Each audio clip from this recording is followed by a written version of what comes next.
साथ जुड़ गए हैं और आशीष जी समझते हैं कि किसके तर्कों में दम है, क्योंकि सौमित का ये कहना है कि जीएसटी कलेक्शन के अच्छे आंकड़े हैं, इकोनॉमी अच्छा कर रही है, एफआईज का भरोसा लगातार बरकरार है और ज़्यादा डरने की बात नहीं है। लेकिन दूसरी तरफ शरद कह रहे हैं कि नहीं, महंगाई की चिंता है, यूएस में रेटिंग डाउनग्रेड की टेंशन है, कहीं ना कहीं बाजार के वैल्यूएशंस को भी लेकर चिंता है, क्योंकि स्मॉल कैप इंडेक्स 18 महीने की ऊंचाई पर ट्रेड कर रहा है, मिड कैप की बात करें तो रिकॉर्ड हाइस पर ट्रेड कर रहा है।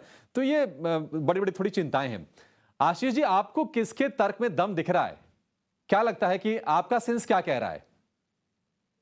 देखिए, दोनों के लॉजिक्स ठीक है, पर मेरे मुताबिक हमें ये ध्यान रखना है कि जो बुल मार्केट है, तो बुल मार्केट में जो बुल के जो लॉजिक्स हैं वो ज़्यादा काम आते हैं और वो ही ज़्यादा समझ आते हैं। आपको 2-3 चीज़ें मैं इस ज जस्ट टू काउंटर जो उन्होंने बेयर्स दिए हैं कि इंटरनेशनल सेंटिमेंट से हमें कहाँ फ़र्क पड़ा है? अगर आप देखें लास्ट 1.5 साल में जब से यूक्रेन वॉर हुई है, एक इनिशियल रिएक्शन जो लास्ट ईयर मार्च में आया था, उसके बाद जून में आया था। उसके बाद हम लगातार आउट परफॉर्म कर रहे हैं, चाहे एशियन मार्केट्स की बात की जाए या ओवरऑल इमर्जिंग मार्केट स्पेस की बात की जाए या फिर पूरी ग्लोबल मार्केट्स की तुलना की जाए। किसी भी तरह से आप तुलना करें तो हम रैंक आउट परफॉर्मर हैं और आउट परफॉर्म कर रहे हैं। इसके बीच में कितनी टेंशन्स हुई, कितने इकोनॉमी स्लो डाउन की बात हुई, रिसेशन की बात हुई। हम उस टाइम जब करेक्शन आया था जून में लास्ट ईयर, तो 15,200 तक चले गए थे नीचे। वहां से अब देखो निफ्टी 20,000 छूने छूने छूने से थोड़ा सा नीचे है। तो कितना रिटर्न आया है इन 14 मंथ्स, ठीक है? तो 14 मंथ्स में अगर ऐसे रिटर्न आ रहा है तो हमें अंतर्राष्ट्रीय जो सेंटीमेंट है उसका क्या फ़र्क पड़ रहा है? You have to see the data on जो स्क्रीन बता रहा है। स्क्रीन बता रहा है कि हम रैंक आउट परफॉर्मर हैं।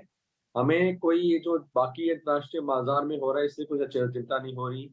जो क्रूड की मूवमेंट्स हैं वो ज़रूर थोड़ा बहुत फ्लक्चुएट करती हैं, थोड़ा बहुत वोलेटिलिटी देती हैं हमें, तो उससे भी बहुत ज़्यादा फ़र्क नहीं हो रहा। ठीक है सर, आपसे ना हम स्टॉक्स भी पूछेंगे और सेक्टर भी पूछेंगे, लेकिन आपने जो कुछ कहा ना, उससे शरद थोड़े से परेशान से हो गए हैं, क्योंकि शरद ये मान के चलें कि बाजार यहाँ से लेंगे आशीष जी के पास। आशीष जी, ये तमाम आपने चर्चा सुनी और आपने अपना वर्डिक्ट तो पहले ही दे दिया कि मैं तो सौमित के साइड में खड़ा हूं, मैं तो बुल हूं। अब ये बताइए कि अगर आप बुल हैं, अगर यहां से और बाजार को यहां से चलना है, तो कौन से शेयर या फिर कौन से सेक्टर यहां से अब लीडरशिप दिखाएंगे? देखिए, मेरे जैसे मैंने पहले बताया, मेरे हिसाब है कि ये मार्केट इसलिए भी अच्छी है क्योंकि बहुत ही वाइड स्प्रेड तेज़ी है जो हम देख रहे हैं।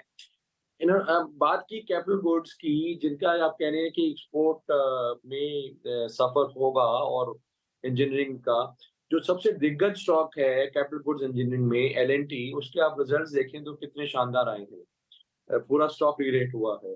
तो मैं कहूँगा कि चलो ठीक है, कोई कई सेगमेंट्स होंगे जहाँ पे एक्सपोर्ट के कारण कुछ हेडविंड आ रहे होंगे।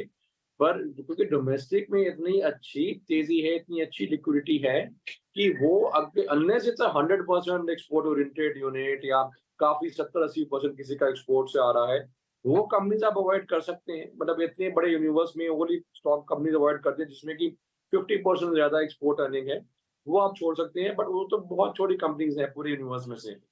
बाकी मेरे को नहीं लगता है कोई ऐसा कुछ कारण है। अगर आप छोटी अवधि की बात करें, छोटी से मध्यम अवधि, तो जो सेक्टर आपने अवॉइड करना है वो बेसिकली आईटी है। आईटी में शायद हेडविंड्स कुछ और चलेंगे। इसके अलावा चाहे वो कैपिटल गुड्स हो, इंजीनियरिंग हो, कंज्यूमर हो, आपका बैंकिंग हो, फाइनेंशियल सर्विसेज हो, ऑटो हो, ये सब में मेरे को तो बहुत अच्छा तेजी लग रही है क्योंकि पूरी इकोनॉमी एक्सपैंड हो रही है, पर कैपिटा इनकम बढ़ रहा है, इकोनॉमी में कैपिटल बहुत क्रिएट हो रहा है। इन सब का फायदा अक्रॉस द बोर्ड कंपनीज को बनने वाला है। जो मेरी ये अगर स्टॉक स्पेसिफिक राय तो यही होगी कि आप try and go with the leaders, कि अगर आपको क्यूएसआर करना है तो गो विद जुबिलेंट या देवयानी इंटरनेशनल। आपको अगर होम डिलीवरी का दिस है तो गो विद जोमेटो। आपको ऑटोमोबाइल करना है तो गो विद मारुति या टाटा मोटर्स। तो वो आप try and find the leaders जो हैं हर सेगमेंट में, हर इंडस्ट्री में, और जो वेल मैनेज्ड हैं उनके साथ जाइए। आपको you can't go wrong. ICICI bank अगर आपने बैंकिंग करना है, एचडीएफसी बैंक अगेन काफी देर से अंडर परफॉर्म कर रहा है। अगर आपका बहुत छोटा नजरिया नहीं है तो एचडीएफसी बैंक का एक्यूमुलेट करते रहिए, कहीं ना कहीं जाके इसमें दोबारा रेटिंग आएगी। तो ऐसे बहुत अपॉर्चुनिटीज हैं जो दिख रही हैं।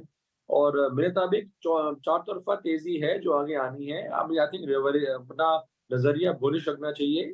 कुछ कुछ स्टॉक्स मैं मान लेता हूँ कि जहाँ पे एक्सपोर्ट अर्निंग है या जहाँ पे कुछ मैनेजमेंट रिलेटेड इश्यूज होंगे, आई मीन सारी चीज तो नहीं चलती है मार्केट में कभी, बट मेजोरिटी जो मार्केट है वो एक बुलिश फेज में है। उसके अंदर अगर आप स्टॉक सिलेक्शन में थोड़ी सी कंपनीज वो चुनिए जिनमें मैनेजमेंट अच्छी है और जिनके अपनी अपने सेगमेंट में इंडस्ट्री पोजीशन लीडरशिप पोजीशन है, उनमें मेरे मुताबिक आपके बहुत अभी कैपिटल क्रिएट होना है अगले कुछ सालों में।